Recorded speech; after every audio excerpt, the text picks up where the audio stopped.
So, welcome to the next episode of the Grit Performance podcast. I'm here with Phil. Phil is a very decorated coach and educator who has helped all kinds of athletes, general population, and even some higher profile individuals who must remain nameless achieve their goals.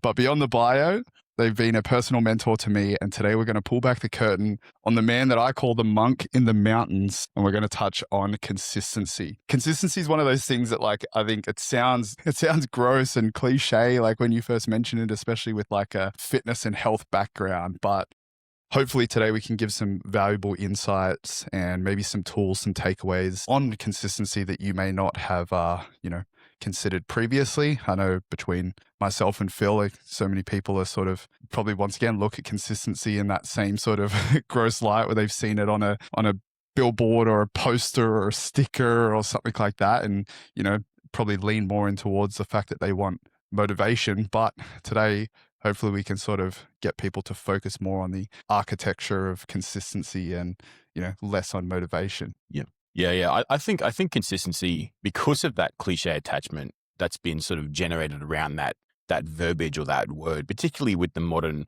flow of things like YouTube and short clips and stuff like that. I often refer to consistency as rhythm. So finding rhythm, and it's about finding that flow that works. And, if we talk about just as a bit of a real world example for one moment, if we talk about things like meal plans, for example, or nutrition as a whole, the reason why they exist is often to create a rhythm within a person's practice. So we can look at a rhythmic formation of food, whether it be meal 1, meal 2, or meal 3. Looking at those things creates a person's ability to really connect what they think they do versus what they actually do. And it's what they actually do is what creates the rhythm. Interesting. Yeah. It's like trying to get people to form these going into the habits, but the subconscious sort of like architecture so that things are taking, I guess, like less conscious control, becoming more unconscious to sort of create that consistency in their routine. Yeah. I think as well, just to expand on that, the conscious versus conscious is a really big factor because people often talk about, habits, behaviors, and things like that. And, you and I talked off air about this, about it's all good to discuss consistency, but you must create a rhythm or a process in which consistency is first created. And why that's an important conversation is because we have this interchangeability or belief that interchangeability exists between behavior and habit. In actual fact, they're not the same thing. A behavior is a conscious decision that's done or performed, but it's based on situation and environments. The common example of this I use is when your parents once said to you, he's a bad influence on you or she's a bad influence on you. Because yes, the decision was still conscious. You chose to do an action, but it was conscious to you, but that person egged you on through peer pressure, or you made a decision based on going to the movies and getting popcorn, for example, or whatever the case may be. A habit is an unconscious decision that's done through repetition. The example you actually used this with you a while back was cleaning your teeth. Yeah. You clean your teeth, you probably start in the same spot every single time. That's now habituated within your performance. But there was a time in your life where you consciously went to the top right-hand side. Yeah. So that is what a habit is. It's unconscious. A behavior is conscious. Interesting. What do you think, touched on before, I guess, the comparison between motivation and consistency, right? And I'm sure many people within check-ins for yourself or just even conversations, right, where you'll have a client and they'll use the word motivation a lot more than consistent, right? We look at motivation as this gift from the gods of here's this energy beam down for the person to be motivated. And everyone asks how to get motivated, or that they reference the fact that they're not motivated, but no one ever asks, how can I be more consistent, right? Has there ever been a time with a check-in to be well, how do I just be more consistent with these things, right? So knowing that most people that are listening to this are, probably in a performance-orientated background, and they struggle, probably I would say more so maybe with nutritional consistency or the boring housekeeping side of things, like the prehab, rehab type routines. Most people love to train. So I'm sure that they find that routine to be easier. But if someone was to come to you and, once again, they're how do I be more motivated? How would you reframe that to allow them to understand the architecture of what it takes to be more consistent? Sure. Motivation is, we're going to get a little bit ethereal here. And motivation, there's a common saying that motivation is fleeting is one of the more common things, or something, you're paraphrasing of that. And we talk about discipline as, all of the alpha bros online will talk about discipline as the answer. Well, first off, motivation isn't fleeting. It's inconsistent in its own right. Yep. It peaks and troughs, peaks and troughs, peaks and troughs. So I suppose what the answer is to that, and for those of you who haven't come across me before, and Tyson, you and I have worked together for a long time now, it's one of those conversations where rather than looking at what motivates you, it's creating a step that, one, reduces the friction to get to where you need to go to. So making things as simple, and as James Clear once said, attractive is the term he uses. But to me, it's about removing the friction. It's about bonding one to another. So it's bonding a new to an existing and then moving forward. If you then also create this environment where you can look at motivation and this is the ethereal portion, it's like, what's the reason you're doing it? What's the creation of the idea that you have in your head to get to where you need to be? And I say it like this because I think, one, I like every client of mine to leave our conversations having learned something, an education and the underlying roots of everything. You can't grow a tree with any sort of firmness without roots in the ground. So if you create an education base of where the client needs to know, and then from there, we can sprout the drive or the process in which a person's going to achieve said things. So it's not really about motivation as its own thing. Motivation becomes present when we have this underlying knowledge and then a direction and where to go. And in saying that, are you sort of helping people build a framework for the who it is that they want to be and then the direction of that? Or is it more like, here is this potentially extrinsic goal and working towards that? Because that can be like a potential reframe as well, right? Like they have a goal in mind that may be extrinsic, and rather than producing a framework to be more consistent towards that, it could be more along the lines of reframing of becoming the person who would be that extrinsic goal, right? So it's like, for example, if they had a goal of, let's just say qualifying for Down Under, who is the type of person that would qualify for Down Under? Well, that would be someone who, turns up and completes the session in its entirety, the type of person who holds themselves to a specific standard, right? And so, like I find that helping people understand who it is and like having an identity reframe can sometimes create the consistency when motivation, like you said, is fleeting, right? So because it does come in waves. Like we don't, unfortunately, just wake up every day and like open the pantry and like there's some motivation we can, have with breakfast. Like we have to build these habits and build these consistencies. So how do you find that if you're trying to essentially lead a horse to water, so on and so forth with the clients of yours, do you think that the identity reframing isn't a good way to go, or are you more about like, here are some actionable things that can remove friction? Yeah, I think you mentioned the term identity, and that's become a bit of a key aspect of this. It's the who can achieve this, but we have to expand that. Think back to second grade English. It's the who, the why, the how, the where, and the when. Right? It's all of those things stacked together. So it's the who can achieve this. Who's the type of person? Who's the identity that can get to where they need to be?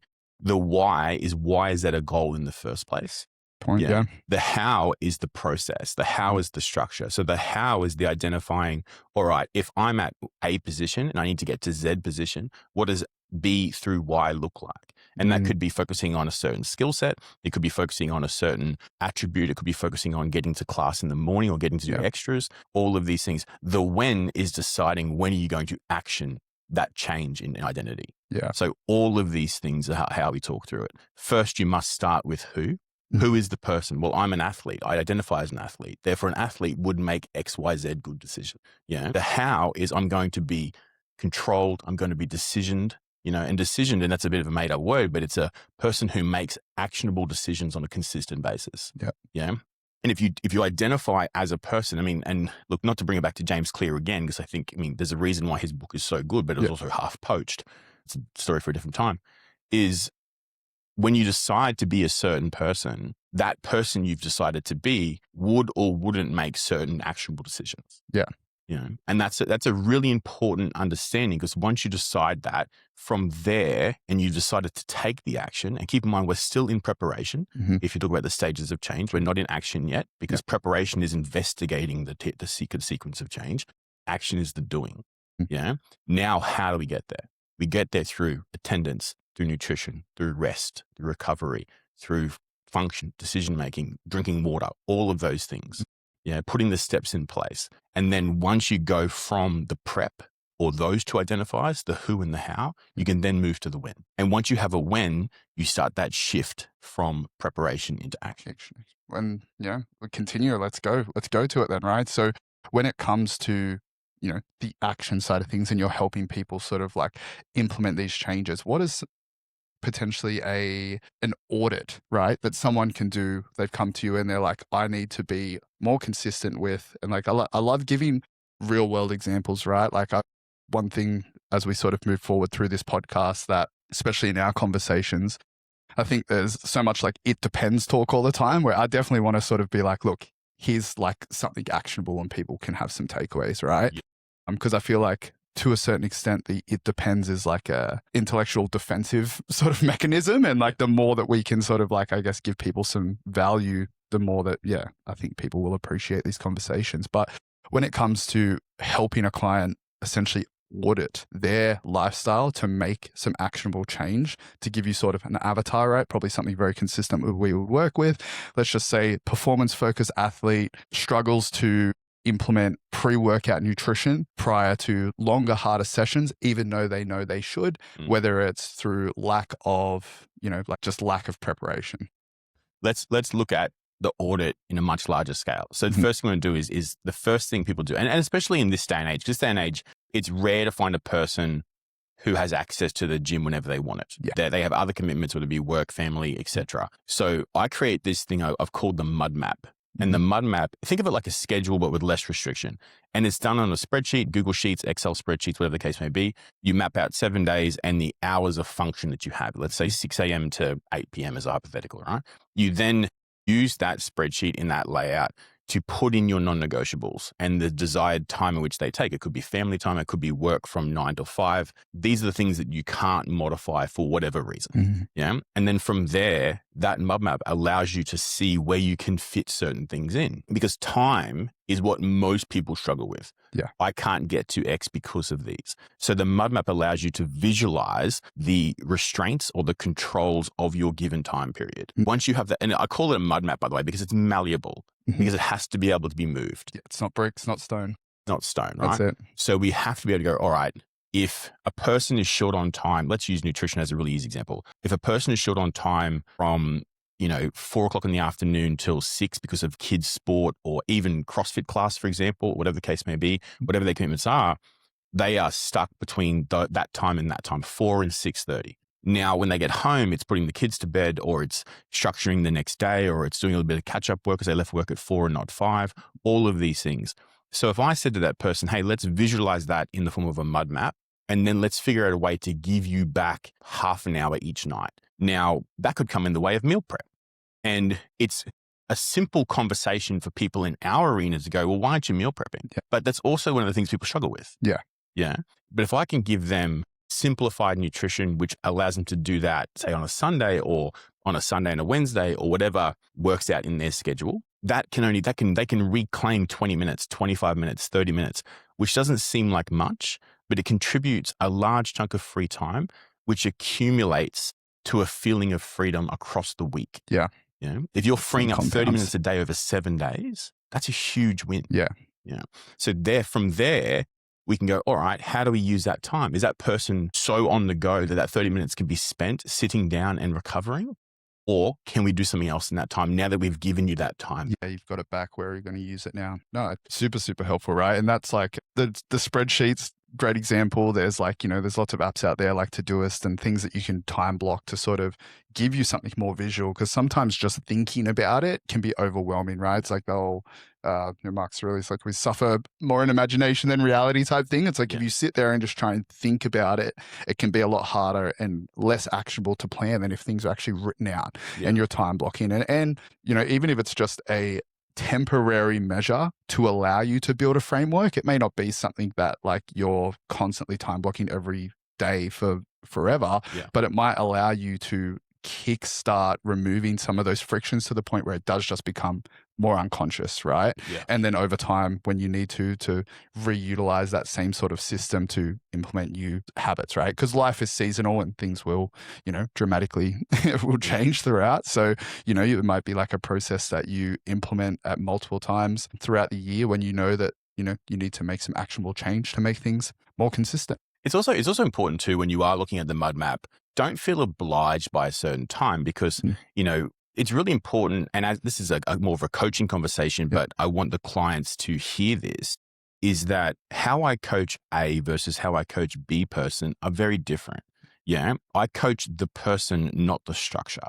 Okay. And an example of this is this common held belief as people move from, let's use the term Gen Pop lifestyles into the athletic or the fitness mindset. They have this belief that they got to get up at 5 a.m. Why? If you're restructuring your day to suit your position and your environment, you may not have to get up at 5 a.m. You may not want to get up at 5 a.m. You may think that is if we talk about that friction conversation, getting up at 5 a.m. could be the biggest restriction. Yeah. It could be the biggest area of friction. I recently came across an associate of mine who talked about his most productive period of time is 4 a.m. to 8 a.m. And he talked about it in a really positive way. There's no interruptions, there's no text messages, all of these things. Personally, for me, I find the same thing at 8 p.m. to midnight. Okay. And if you're a client of mine, I send you texts and emails and stuff like that at 11:45 at night. Because that's when 8 p.m. to midnight is when I work the best. And I've learned that over years. I've done the 5 a.m. thing. Because I work a lot with overseas clients, I used to start my calls at 4:30 in the morning. And then I was useless from about midday onwards. If I flip the switch, fit my world into it and recess it on my world and my terms, I get the same amount of work in, but it's shifted back. Yeah. And that's, I guess, having that self-awareness, right? To sort of make different structures, test them and evaluate their efficiency, right? And now, like, obviously there's some people out here that are, mothers or work certain jobs that have like more strict, like you said, time blocked where you have to be here, have to be there, right? But that doesn't change the fact that there is, hours and gaps like that in between, that they're the moments that you're able to assess and audit and figure out how we can, be more efficient in that. And if that is, to take it back to the pre-workout nutrition side of things, where it's like, well, I'm getting up and I'm training super early in the morning. I don't want to make noise because there's people still asleep, like my kids are still asleep, right? Then it's like, well, where is that, say, time potentially after the kids have been dropped off at school, or, you've just gotten home from work or whatever, that you could potentially prep something for you to consume in the morning. That means you don't have to make noise and you don't have to, interrupt everyone else's sleeping. Yeah. And all of these things are, I often reference things as things get processed on, there's a linear cascade, but in actual fact, the cascade isn't linear at all. And I reference this a lot as a spider web. Things flow out. And an example being, like you said, the pre-workout nutrition, people are thinking crumpets and jam or, a liquefied smoothie of some sort, things like that. And all of those things, a toast doesn't make that much noise, but a toaster popping, depending on what brand it is, can be quite loud. Now, not an irrelevant thing, but in a relative sound being produced at 4 a.m., it is a loud noise at 4 a.m., right? So maybe that person doesn't need to address the stereotypical pre-workout. They need to look at something else. Rice cakes, for example, which make no noise. All of these things are things you can start to introduce. And again, this goes back to finding something that works for the person and doesn't necessarily work for this uniformity, not looking at the average person doesn't need liquid dextrose. They need something that's a little bit more satiating or a little bit more sort of, I suppose, trainable or doable in their world. And that's where structuring their pre-workout nutrition to suit them, but still fits within the criteria of suitable for pre-workout nutrition is going to be the way to go. Okay? I've actually just put one of my young girls training for High Rocks.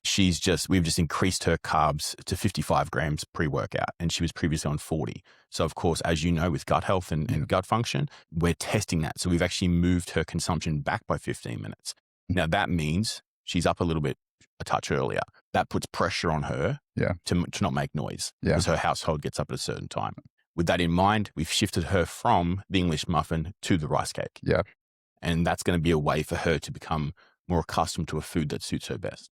That's fair. I guess right. So as people start to implement these actions, right, they've done their audit, they've, assessed some things that they can do to sort of remove friction to the thing that they want to become more consistent with. And, we can keep using the example of some potential, pre-workout nutrition, right? As people become, or they start that journey, right? Like, I think the visualization of consistency is sometimes looked at in like a a point A to point B, right? You're either consistent or you're not consistent, right? So realistically, I think there's, I guess, more to it, right? Like most people look at it as like a pass or fail the day that they have essentially not followed that same routine, that therefore they are no longer consistent, right? And they've removed the identity with that consistency.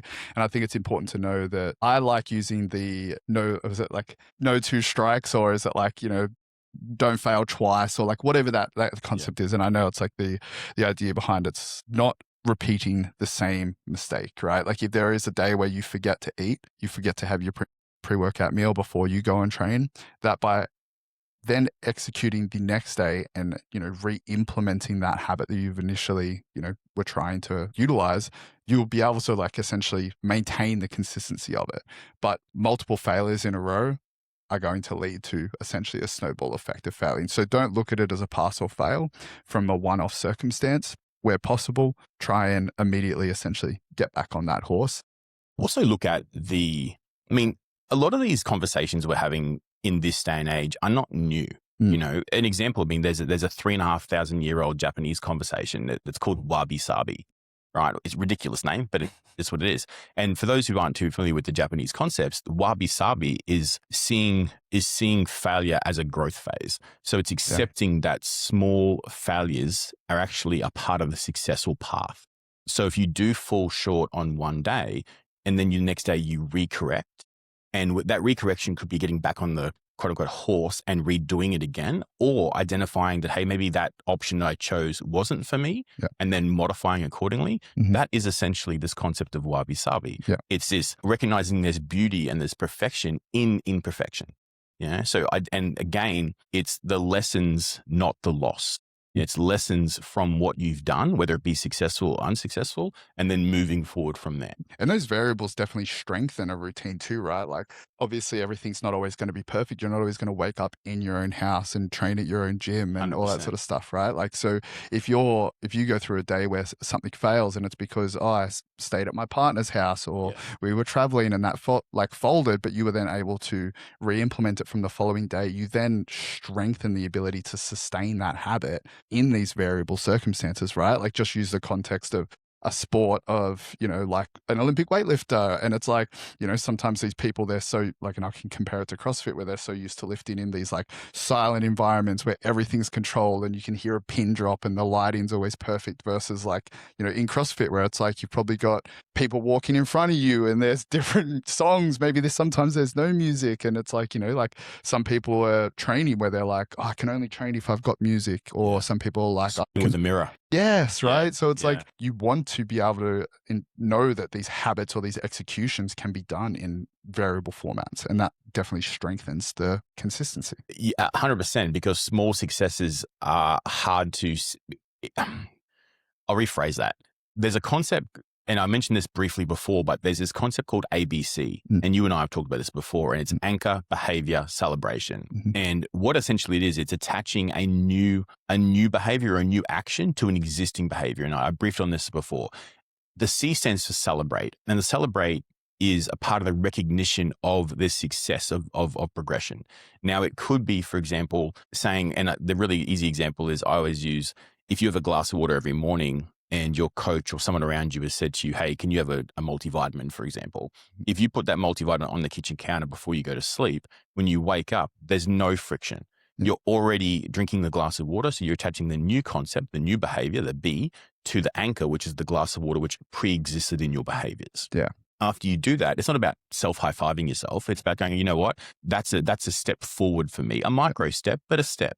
If I took that multivitamin and put it in its container in a lockbox in the spare room's cupboard, the chances of success are sweet fuck all, right? Sorry about the swearing. All right. So these are things we need to consider. So when we do this, it's like, how can we make that the progressions are small, but still have that person recognize the success? And you mentioned the term execution, and this is a really interesting one because you mentioned CrossFit before. Literally, like end of last week, a Brody was in the rig opposite me, and she was lifting, and I paused and waited for her to finish her set because I'm from a commercial gym environment and from a powerlifting environment, and the rule is you don't walk in front of somebody who's lifting. CrossFit, that doesn't exist, and I'm still in that mindset of don't walk across somebody's path. And Brody looked at me and went, no, you're fine. Like, what are you doing? Like, because she's so used to it, right? Sure. But I think back to my powerlifting days, and my coach used to do this thing where we'd get to the training session and he'd move the bench 2 or 3 degrees. So the runners on the roof, the sleepers on the roof, were no longer parallel with the bench. Yeah, right. So we would get used to having lights at different angles, and our visual attachment to the movement would be shifted, because execution matters, and execution of the feel, the vibe, the movement is what's important, not the environment you're in. So as long as you can attach success to what you're doing and not the environment, that's the most important part. Yeah, no, for sure. And like that comes even just in like when I think of that from a training context, right? Let's say even just like going to the gym, and you think about all of the variables in an entirety of the day that are going to affect how you feel before you actually get to the training day, right? And this is where, you know, we almost like circle back to the motivation versus consistency. It's like being able to, you know that you're always going to feel probably slightly different, more or less exhausted, or, you know, like as the training time comes up, but your ability to understand those variables and still execute will just strengthen, once again, your ability to execute and know that not every opportunity is going to feel the same and or perfect and or ideal, but stacking those consistent wins / habits are only going to strengthen that, to the point where for some people now it's like there's still an intellectual sort of like decision-making process that comes through deciding to train. Sure. But for some people, that's arguably much less, right? Like the, you know, quote unquote, like the catalyst or the energy cost, the decision, you know, cost of deciding to go and train for someone who is, you know, very consistent and disciplined with their training is arguably a lot less for someone who's still trying to build that habit, right? And so the success sometimes comes more from the fact that it's like a snowball, right? It's like the success continues to come for that person, not just because they're this disciplined, you know, machine, and every time it comes to the gym that they're overcoming the same obstacles as you. It's like, honestly, they're probably not as hard for them, right? But it's taken so much time for them to get to that point where the actual ability to switch on and go and train, or to have their pre-workout nutrition, or to eat correct throughout the day, or whatever it is. It's like, it just isn't the same sort of decision fatigue anymore because they have been so consistent. I think, like, once again, going to the identity thing, striving to be that kind of person is the long-term sort of direction that you want to go. Like, I want to be the kind of person where when training comes up and I know it's going to be hard, that it doesn't require my entire being to get into that car and go and do it. Or I want to identify as the type of person who can look back on their week and know that I made the best out of every circumstance that was there regarding my training, nutrition, performance. Well, this is where rhythm comes into it, right? So rhythm is what's built.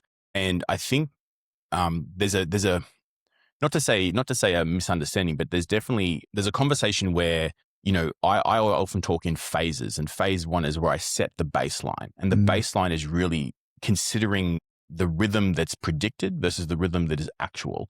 So phase 1 sets the baseline. It sets a standard. And going back to the conversation around the meal plan, and that could be a fixed pre-workout nutrition. It could be a fixed breakfast, a fixed lunch, a fixed dinner, whatever the version of that may be, or at least what we call macro matched, which means it could be 2 or 3 different options, but they've all been unified in the sense of their macros. People think that's only for beginners. But if you're a person who has gotten to a level of your athletic performance by the seat of your pants, so to speak, and maybe you've been able to get to Oceania or to Down Under, and you've just done it just to grip and rip type mentality, but now it's time to go to the next level, and you've decided to invest in a coach, or you've decided to really review and take an audit of where you sit, you still go back to phase 1.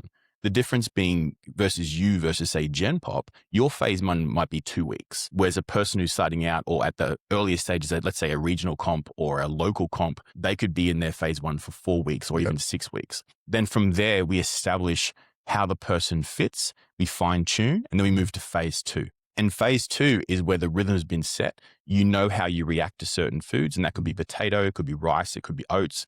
And it's important to point out from a nutritional point of view, glycemic index is like this governing rule we use when it comes to blood glucose spiking or troughing based on certain carbs. But that's a generality. Everyone responds to different carbs differently. I know a guy who has potato and his blood glucose spikes like you've never seen.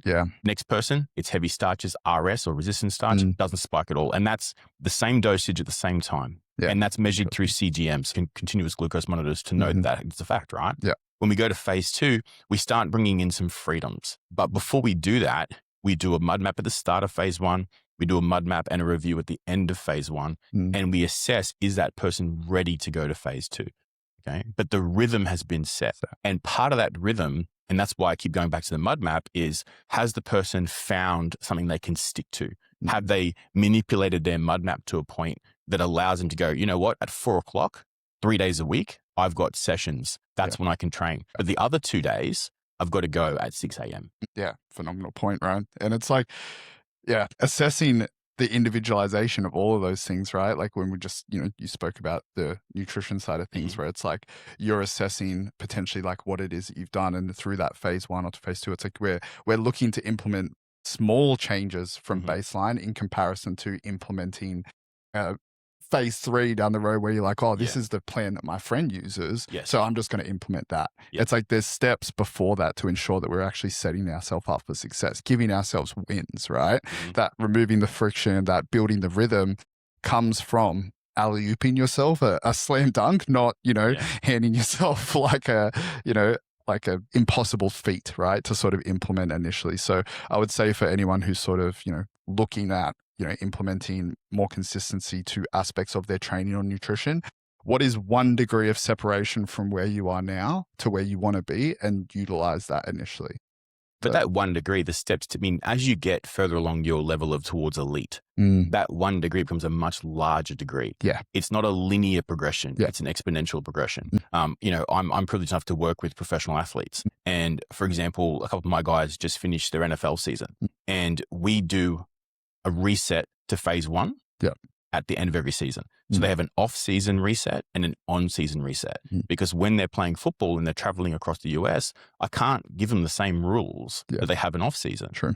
And that goes for CrossFit too. Yeah, it does. When we're looking at seasonal, exactly right. How you're looking to progress in your strength, your adaptations, your skill mastery, all of those things. That could mean a change in nutrition. That could mean a change in sleep. That could mean a change in recovery. For sure. Yeah. On season, higher intensity, training load, therefore it changes again. Yeah, definitely, right. And like for many of us who are in the sport of CrossFit, coming off what we would consider an off season into, what is pretty much in season, like we're coming up to the open quarters, which is then going to be for, semifinals, some of the bigger comps like Wodapalooza, which Brody's heading to as well. The training that, I know many of my clients are sort of running through now looks very different to what their off-season training looked like, especially depending on the individual.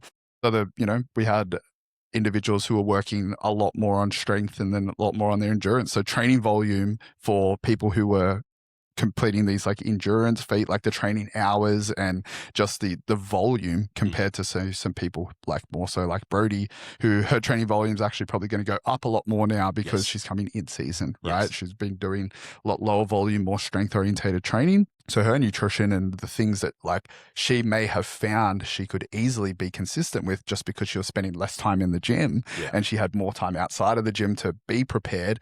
Well, now that training volume is going to go up. Arguably, she's probably going to be spending more time doing different recovery systems as well, right? So trying to fit all of this in is going to drastically change what her mud map looks like, right? And so like it's important to know that when you are implementing, a new habit and like moving towards something, to be like, what is the realistic time frame that this is going to be implemented for? But also as well, like all of those things, particularly with the change in volume going into a CrossFit season, because CrossFit obviously we both know is a very intense sport as it is. It also means that you've got to assess your mud map to allow for recoverability, allow for downtime, or alternatively allow for actions like a light swim, which remove pressure off the joints, all of these things.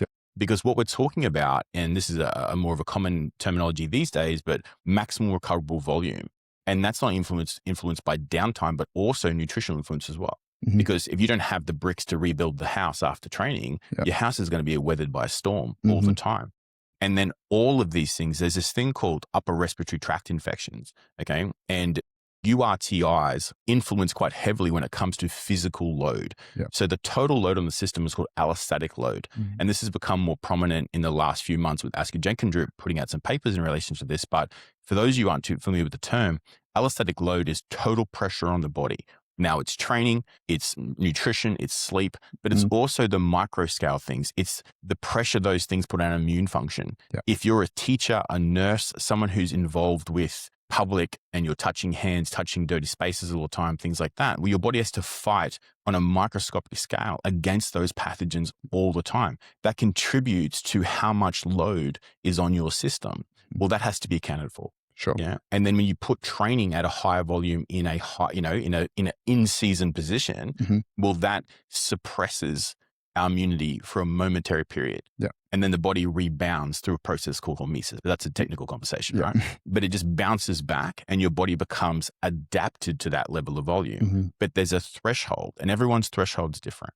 And this extends onto the new part of the conversation is don't jump in the deep end. As you progress gradually. I talk about it going from 0 to 1, not 0 to 10. Yeah. Now your 0, you might be at somebody else's 10 already. And that's an important conversation because you might be sitting there listening to this going, well, I'm a XYZ athlete. Yeah. I'm not on 0. Relative. It's all relative. It was where you're starting from. And then you're trying to go above that 1%. That 1% change can be broken up into 0.1, 0.2, 0.3. Yeah. And it's important we graduate it from 0 to 0.1, not 0 to 1. Yes. Yeah, it's essentially like the training age conversation, right? Yeah, 100%. And like, I love the concept of allostatic load. And I talk to people about this all the time, especially clients where I've, mentioned about reducing things and they're like, well, like, why does my training volume go back? Or I feel like I could handle more training volume. And, especially coming towards the end of last year where I've got certain clients who are, whether it's like engineers or lawyers that are like, they come into and the workload's just massive. They're trying to get all this stuff done. I'm like, if we just keep ramping everything up, like something's got to give at some point, right? Like you've got holiday period coming up. Let's utilize this period as, something that's more moderate while our allostatic load is increasing these other variables like, lack of sleep and increased workload and all that. And then when we have the opportunity to push through the holiday period, let's do it. And I think some people always they take for granted they look at the training volume of an elite athlete and they don't take any consideration that there is other stresses from their lives that have been removed so that they can pursue being a full-time athlete, Yeah. I've got a client in the US and she's a, it's going to sound weird, but she's a concierge dentist. So she's a dentist. She works in Silicon Valley and so she's a dentist to all, the tech moguls. And she says coming into Christmas, her workload, because they all do silly things at Christmas parties and they all break their teeth and all these things.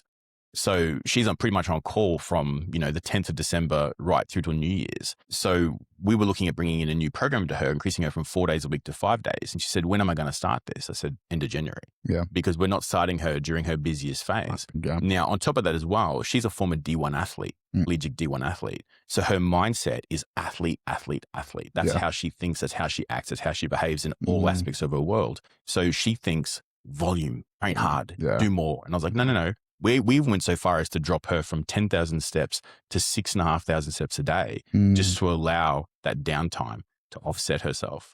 You know what? She dropped 2 pounds. Yeah.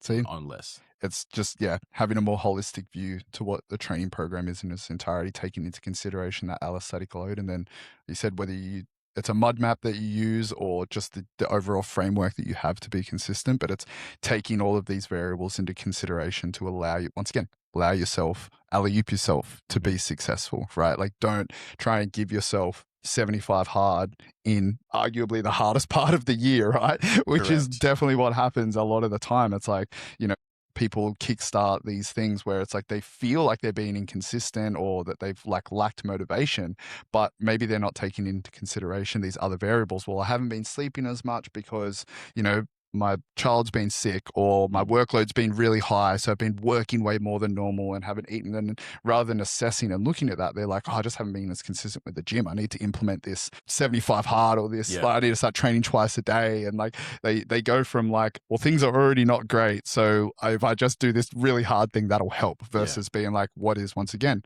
0, what's 1, right? What, not 10. So yeah. Sorry to cut you off there, but the 75 hard conversation is quite interesting because in my world, it gets a lot of slack, right? People sort of go like, oh, it's bad for you. It's all these things.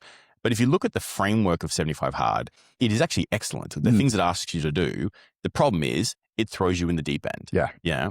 And I said this to somebody recently, actually. I said, it is called 75 hard for a reason. 75 easy, right? Yeah. But realistically, for the person to maintain that level of intensity more than 75 days, let's say lifestyle hard, we need to start at 75 easy. Yeah. We need to start introducing these things progressively. And again, for those of you who aren't familiar with how 75 hard is structured, it's things like read 10 pages a day, 2 workouts a day, one of which must be outside. It's not a diet. It's choose a style of eating, whether it be whole food, paleo, don't do carnivore, but carnivore, all of these different concepts. But it's about throwing you into the deep end and doing all of these things all at once. Now, why is it successful for those who can get through it? It's because it's what's called temporal landmarking, which means that temporal just means time. So you're given a designated period of time and there's a landmark at the end of it where it stops at 75 days. It's not sustainable past that because most people who do it are screaming at, they say, day 50. They've got 3.5 weeks left. If you then went to 75 hard and then kept some of those actions in your life, whichever version suits your world, you can then wind it back and do lifestyle moderate or lifestyle hard if it gives it. What I'm trying to say, right? I'm trying to be tongue in cheek. But it's about progressing. If you don't have a temporal landmark, which of course the conversation around consistency removes the temporal landmark because we want to be consistent for our lifestyle. We want to create a lifestyle of consistency, not a period of time of consistency. Progressing up and then maintaining what we can is the most effective way to do so. I guess if we were going to sort of like put this conversation in a tidy little bow, right, and to give some actionable tips regarding this framework of removing friction, building rhythm, building an identity around that person. Building an identity around the person you want to be to have this consistency or this new habit. How would you give someone a step-by-step sort of protocol that they would be able to implement tomorrow with whatever it is that they're, choosing to build this new consistency around? Start with the outcome. And I know it sounds a little bit sort of old fashioned to say start with the outcome, but you have to know where your path is heading. Okay. Now, once you start with the outcome, you have to then re-engineer it or reverse engineer it. Right. So you start with a goal. From there, you have to break that goal down into more timely goals. So within the larger goal, create what we call SMART goals. Right. So everyone's familiar with the SMART goal concept. And then within those positions or sub goals, we reference them as gold medal wins. Gold medal wins are things that you can really look back and go, you know what, that is an achievement in its own right. So once we have that structured, we then mud map. Once we mud map, we look at the structure or the process of introducing the things we need to change. And we introduce, we form the behavior, we form the habit, we reintroduce. So it's create that one change consistently, do it for at least 2 weeks, if not 3, and then reintroduce a second. Yeah. Now, one of the most important things, if we don't look at this, I know I just said weeks, but don't look at it in weeks, look at it in shifts, and then structure your shift changes so it cascades downstream. So an example of that would be if you feel that you're tired all the time, and one of the reasons you don't go to bed or don't go to class is because you're tired. If you look at your nutrition first, that could actually affect your fatigue positively. Yeah. So we look at structuring the changes in a way which cascades downstream. And that way you might get to the problem that you identified as the 4th or 5th concern. It may have sorted itself out. Yeah. Setting yourself a bedtime could address stress. It can address fatigue. It can address food choice. Yes. All of these things. So find out the steps you need to take and then sequence them in an order that will benefit the next. Sure. And this is essentially an assessment process, right? And so if you're someone who, I guess you hear these things and you're like, maybe I do feel tired. I don't know where to start. Some people are like, I don't know what I don't know. This is the time to reach out to a coach, right? Like there's going to be links for you to be able to, reach out to Phil. And if it's, that there's changes that need to be made, you've listened to this and you've almost now got more of an understanding that, hey, consistency is a system and a framework, and it's something that can be built and structured, especially with the right support system. And it isn't just the fact that you need motivation shot down from the heavens upon you to be successful, and that there is realistically a framework that you can implement alongside someone to progress towards the goal or the person it is that you want to be, this is the time, right? Like if you've listened to it and there's takeaways that you realize that you can implement immediately, that's amazing, especially if you almost know the things that you should have already been doing up to this point and just haven't done it. And this maybe is like kickstart that thought process for you. Otherwise, a coach is the best way to do it. That level of accountability, that level of a framework that someone else has been able to have a top-down or a third-party view to it as well, and be a little bit more analytical, less emotional, and help structure it for you, I think is generally always a much more successful approach, as I know sometimes even just for myself, right? Like I reach out to people to help me structure things because I know if I sometimes just plan it out myself, you don't hold yourself as accountable to it. So highly recommend if this sounds relatable to you, that reaching out for a coach is going to be the 100%. And also as well, just to go back to that point and really looking at how a coach can help. You might have a goal in place. And again, going back to that reverse engineering conversation, the goal is there. It is forever in your mind. You wish to achieve it. But what a coach can do is create the behaviors and habits which form the process to get to you where you need to be. Okay, because as you stated before, you may not know where to start. Yeah. And part of a coach's job is organizing the thought concept, organizing the actionable concepts, and really establishing the process. And what is a process? A process is a series of behaviors and habits and actions, which then come to form the outcome to come in the end. Yeah. And what we want from these achievements and these processes is the outcome becomes part of the process. You want it so an athlete or a person performs it such a way that the outcome, which was originally their goal, is just part of the process. And they can continue past their current position. Massive. Love it. Well, hopefully this is, one of many episodes to come. And like, we'll definitely reach out to people to sort of get an idea of what people are most interested in. I think today was a more generalized topic, but we definitely love going into the weeds, and you can expect that majority of the conversations we have are going to be orientated around all things performance, especially when it comes to, training and nutrition. I definitely didn't give probably as many flowers as he deserves for the background and knowledge that he has, but we're definitely going to be able to express that more over episodes to come, right? There's going to be a lot more of this. So, if you have anything specifically that you would love to hear us talk on regarding performance related to nutrition or training, we'll definitely touch on those topics. Otherwise, we will see you on the next episode. Cheers, guys. Thanks a lot.